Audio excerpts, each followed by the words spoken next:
Demak, Koreyaga kelgan paytlaring birinchi va ko'p uchraydigan holatlardan bittasi bu sizlar koreys tilini O'zbekistonda imnida, simnida, ayo, oyolar bilan o'rganib kelasizlar. Lekin o'sha kitobda yozilganidek sizlarga bu yerda ayo, oyo yoki imnida, simnida bilan gapirmaydi.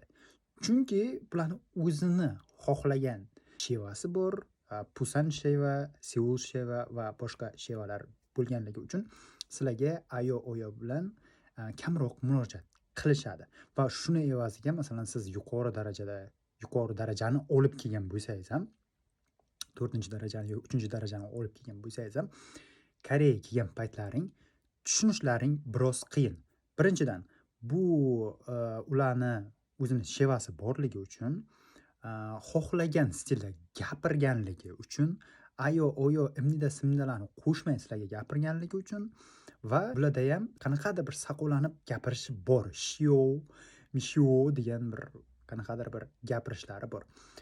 Koreyaga kelgan odamlarning hammasi bu narsani ko'rgan va bu holatga tushgan.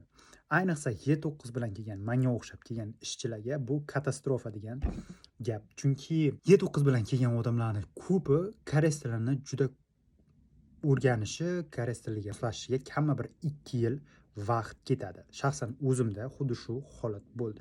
Ya'ni bularni tez gapirishi bor, ayo, oyoni qo'shmay gapirishi bor.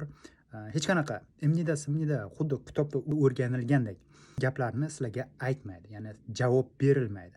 Masalan, bir nima deb ayo, imnida, simnida qo'shimchasi bilan gapni tugatsa, bu yerda sizlarga imnida, simnida deb aytib o'tirmaydi.